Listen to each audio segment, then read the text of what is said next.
Hai pemirsa, kembali bersama dengan saya Saskia dalam program Ruang Bincang.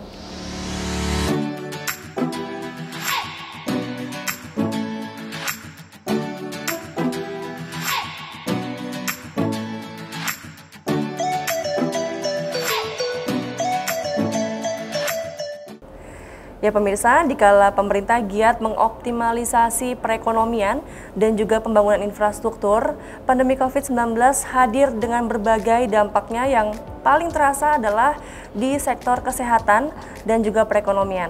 Kemudian bagaimanakah strategi pemerintah dalam memulihkan perekonomian khususnya melalui bidang infrastruktur? Untuk itu, tema kita pada kesempatan kali ini sangat menarik, yaitu pemulihan ekonomi di bidang infrastruktur bersama dengan narasumber yang luar biasa. Beliau adalah Direktur Jenderal Bina Konstruksi, Bapak Trisasongko Widianto. Halo Bapak. Halo juga Mbak Saskia. Gimana kabarnya Pak? Alhamdulillah. Sehat ya Pak? Alhamdulillah. Bapak mungkin sehat boleh terus menyapa dulu Pak pemirsa Ruang Bincang yang sedang menyaksikan kita saat ini. Oke, terima kasih pada Mbak Saskia dan kawan-kawan semua yang mungkin melihat dalam acara ini. Mudah-mudahan semua dalam lindungan Allah Subhanahu wa Ta'ala, sehat terus. Yang penting sehat terus ya Pak ya. Sehat terus. Ya pemirsa, yang menarik dari Pak Widi ini adalah dimanapun kami bertemu Pak Widi atau siapapun bertemu Pak Widi, beliau selalu sehat dan ceria. Nah, boleh nggak Pak kasih rahasianya apa sih Pak supaya terus ceria, terus semangat tuh apa Pak rahasianya? Makasih Mbak, ini saya rasa rahasia umum lah. Itu katanya kan kita harus berjemur, hanya sekarang saya berjemurnya, saya alhamdulillah setiap Selasa, Rabu, kemudian Jumat, saya begitu sampai kantor, terus jalan kaki muter kampus, muter kampus ya, cari panas, cari keringat, ya 1 kali putaran. Kalau hari Jumat 2 kali putaran. Terus kalau Sabtu saya tambah jogging, nah kemudian Minggu sepedahan. Luar biasa Bapak, makanya nggak mengherankan ya pemirsa, Pak Widi terlihat sangat segar ya Pak. Amin. Ya, Pak Widi, untuk mengawali perbincangan kita nih Pak dalam program Ruang Bincang, mungkin supaya pemirsa Ruang Bincang bisa mengenal Bapak lebih dalam dan tentunya juga Direktorat Jenderal Bina Konstruksi. Boleh nggak Pak diceritakan kepada pemirsa apa sih Pak tugas dan fungsi dari Direktorat Jenderal Bina Konstruksi? Baik, jadi di Jen Bina Konstruksi ini ada beberapa tugas utama, seperti salah satu yang sedang menjadi sangat penting adalah proses pengadaan barang dan jasa. Ini kan sekarang ada di BP2JK yang notabene itu di bawah Direktorat Jenderal Bina Konstruksi dan ada di setiap provinsi. Kemudian saya selalu ingat apa yang disampaikan oleh Pak Menteri. Proses pengadaan barang dan jasa itu adalah muka dari Kementerian PUPR. Jadi ini yang kami jaga dengan teman-teman balai, amanah dari Pak Menteri itu. Kemudian yang lain juga kita punya Balai Jasa Konstruksi Wilayah. Itu kita melakukan pelatihan-pelatihan kepada rekan-rekan, baik itu kepada masyarakat maupun ke asosiasi badan usaha maupun profesi jasa konstruksi sendiri ya betul, Pak ya tentunya. Betul. Baik. Dan kemudian Pak Widi, tadi Saskia telah menyebutkan di awal Pak, tema kita pada kesempatan ini adalah pemulihan ekonomi di bidang infrastruktur. Nah, boleh nggak Pak diceritakan apa saja sih Pak penanganan pandemi COVID-19 yang telah dilakukan oleh Kementerian PUPR?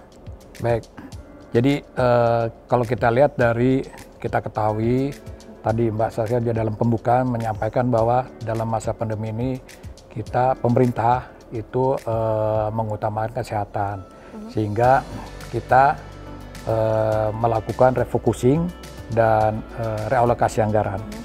Jadi sesuai dengan Inpres 04 2020, Kementerian PUPR juga melakukan refocusing, di mana yang dilakukan refocusing antara lain kita melakukan penghematan kegiatan-kegiatan seperti meeting, perjalanan dinas. Kita melakukan penghematan sekitar 50-60%. Kemudian juga Kementerian PUPR melakukan untuk paket-paket yang belum lelang itu ditunda, bukan dibatalkan tapi ditunda. Kemudian Kementerian PUPR juga melakukan rekomposisi dari multiyears yang sudah berjalan. Mungkin tadinya pelaksanaannya 2 tahun, itu dirubah direkomposisi menjadi 3 tahun. Kemudian paket-paket yang kontraknya SWC itu kita lakukan perubahan menjadi kontrak MWC, dan kemudian juga kita melakukan optimalisasi untuk kegiatan-kegiatan yang software. Mungkin itu yang kita lakukan selama ini di Kementerian PUPR, Mbak. Jadi intinya Kementerian PUPR itu berfokus ya Pak dari program-program untuk penanganan COVID dulu ya Pak, supaya bisa membantu masyarakat dan juga menyelesaikan masalah-masalah yang ada di lapangan ya Pak ya. Nah Pak, untuk mitigasi dampak dari COVID-19 itu sendiri Pak, hal-hal apa saja sih Pak yang telah dilakukan oleh Kementerian PUPR, mungkin di bidang SDA seperti apa, di bidang jalan dan jembatan seperti apa, permukiman, sanitasi dan sebagainya. Baik, makasih Mbak. Jadi memang ini salah satu tugas dari Kementerian PU yang cukup berat juga. Jadi kita melakukan pekerjaan padat karya. Jadi kita ingin membantu kepada masyarakat yang terkena dampak. Jadi sebetulnya disampaikan tadi, kita untuk padat karya cukup besar menurut saya. Ini tahun ini hampir 11,4 triliun. Dan kebetulan saya juga mantan Biro Perencanaan, jadi tahu mengenai alokasi anggaran. Jadi sekali lagi menurut saya ini sangat besar perhatian dari pemerintah PU, Kementerian Pekerjaan Umum dalam rangka untuk ikut berpartisipasi mengatasi dampak dari COVID ini. Jadi memang untuk Dirjen Sumber Daya Air itu padat karyanya itu sebagai contoh P3TKI, kemudian pembangunan APSAH, kemudian juga pekerjaan-pekerjaan OP, itu yang di irigasi, bendungan, kemudian untuk cipta karya itu misalnya Pamsimas, Sanimas, Pisho dan lain-lain. Kemudian untuk Bina Marga juga ini kita punya pekerjaan-pekerjaan yang padat karya, sebagai contoh pengecetan, kemudian pembelian resin, dan begitu juga Direktorat Jenderal Penyediaan Perumahan juga ada kegiatan padat karya seperti pembangunan rumah swadaya dan lain-lain. Itu jadi salah satu upaya dari Kementerian PUPR untuk menangani atau ikut berpartisipasi dalam mitigasi bencana COVID ini. Jadi kita melakukan pelatihan kepada kawan-kawan kita yang sedang dalam pembinaan di lapas. Jadi kita memberikan keterampilan untuk tenaga-tenaga, misalnya seperti tenaga tukang batu gitu.